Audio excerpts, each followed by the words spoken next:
어제부터 식당 등 다중이용 시설을 출입할 때 필요한 방역 패스에 유효 기간이 적용됐습니다. 도입 첫날인 어제 식당과 카페 등 곳곳에서 혼선도 있었는데요. 주의사항은 없는지 업종별로 어떻게 다른지 알아보겠습니다. 중앙방역대책본부 김유미 일상방역관리팀장 전화 연결돼 있는데요. 팀장님 나와 계십니까?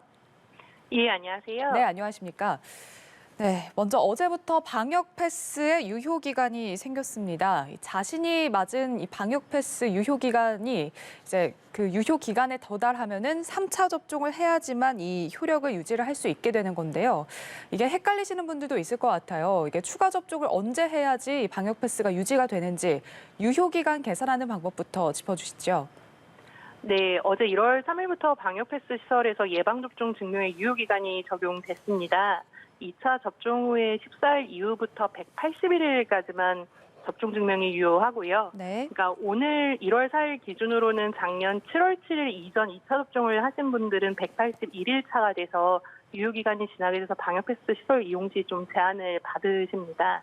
확인을 하는 방법은 갖고 계시는 쿠브, 네이버, 카카오 등 사용하시는 전자출입 명부 앱에서 접종 경과일을 확인하실 수 있습니다. 유효기간 만료되기 전에 3차 접종을 하셔야 하고요. 네. 3차 접종한 당일부터 효력이 인정됩니다. 그리고 3차 접종하신 경우에는 유효기간의 만료일은 현재 없습니다. 네. 지금 건강상의 이유로 지금 백신을 맞지 못하는 분들도 계시고요. 이 부분에 대한 고충을 토로하시는 분들도 있거든요. 이게 3차 접종을 하지 않으면 아예 이 방역 패스 적용 시설에 출입이 어려운 건가요?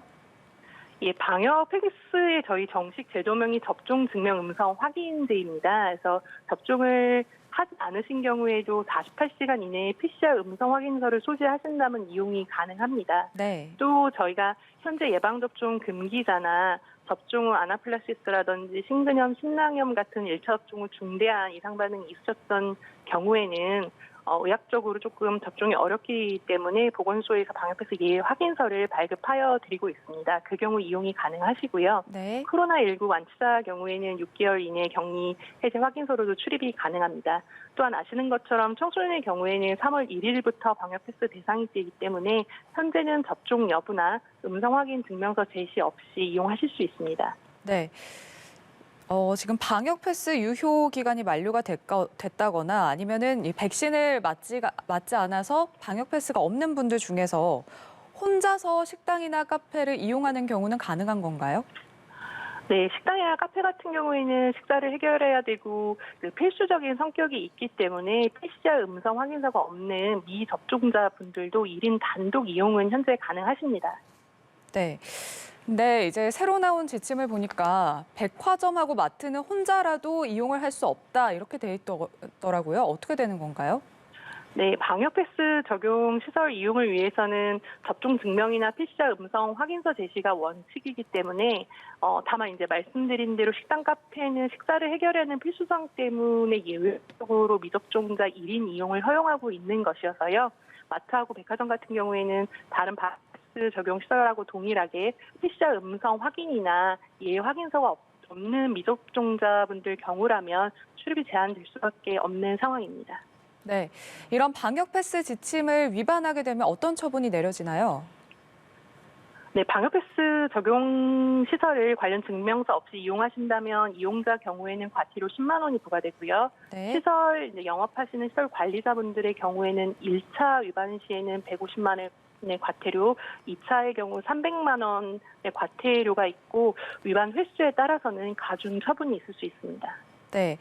그리고 이 부분을 좀 한 번 더 짚고 넘어가고 싶은데 조금 전에 이제 백신 2차 접종의 경우에는 이제 접종 2주가 지나야 효력이 인정된다고 하셨거든요. 네. 추가 접종은 바로 이제 효력이 인정이 되는 건가요?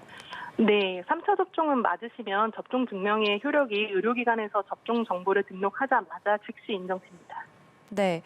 어제가 방역 패스 유효 기간 적용 첫날이었거든요. 근데 곳곳에서 지금 혼선도 있었다고 하는데 방역 패스 만료 여부까지 확인을 해야 하는 업주들의 부담이 클 것 같거든요. 혹시 업주들이 주의해야 할 점이 있을까요?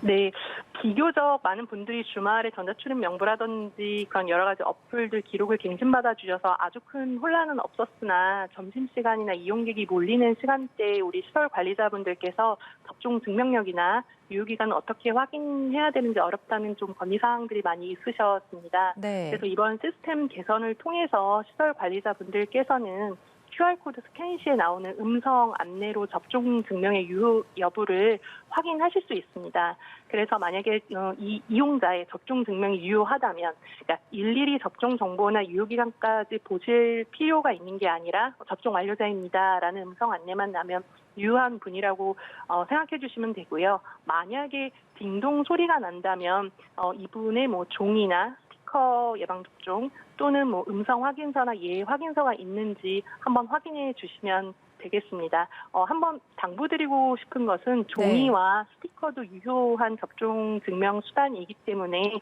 시설 이용에 문제 없도록 협조 부탁드리겠습니다. 네. 또 장애인들의 경우에는 이 시설을 이용하는 것도 더 어려움이 클 것으로 예상이 되거든요. 어떻게 해야 하는 거죠?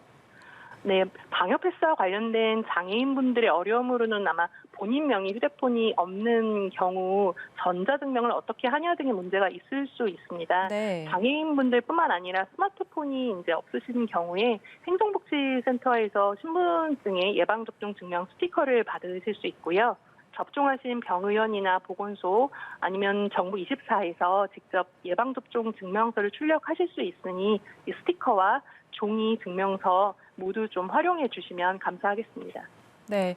그리고 또 많은 분들이 궁금해 하실 것 같은데 결혼식 또 장례식 같은 그런 경조사 행사에서는 방역 패스 적용이 어떻게 되는 건가요?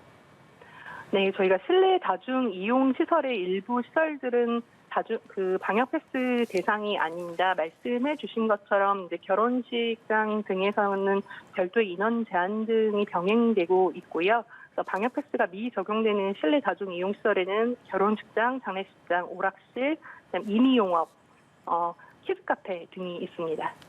네. 또 앞서 말씀하셨듯이 청소년 방역 패스가 지금 3월로 연기가 됐고 또 한 달 동안의 계도 기간을 거친 뒤에 4월에 본격적으로 시행을 한다 이렇게 말씀을 해주셨는데 그렇다면 이제 4월부터는 아이들이 다니는 학원도 방역 패스 적용이 된다고 보면 되는 건가요? 예, 질문 주신 부분은 적용 대상과 적용 시설을 구분해서 대답을 드리겠습니다. 네. 학원의 경우에는 이미 지난 12월 6일부터 방역 패스 시설에 포함이 돼서 현재 성인분들께서는 학원 이용 시에도 접종 증명이나 음성 확인제 제시를 해주고 계십니다. 다만 청소년의 경우에는 올해 3월 1일부터 방역 패스 대상에 포함이 되기 때문에 그때부터 학원이나 식당 이용할 때 우리 청소년 분들께서 방역 패스 시설 이용 시에 접종 증명서 제시해 주시면 되고요. 말씀하신 것처럼 계도 기간은 3월 한 달입니다. 네. 이제 끝으로 이제 시행한 지 이틀째이긴 합니다만 방역에 실효성이 있느냐 이런 불만의 목소리가 있는 것도 사실이거든요. 당부 네. 말씀해 주신다면요. 예, 지난 11월 1일 방역 패스가 적용되고 두 달 만인 어제부터 유효기간이라는 새로운 제도가 시행됐습니다.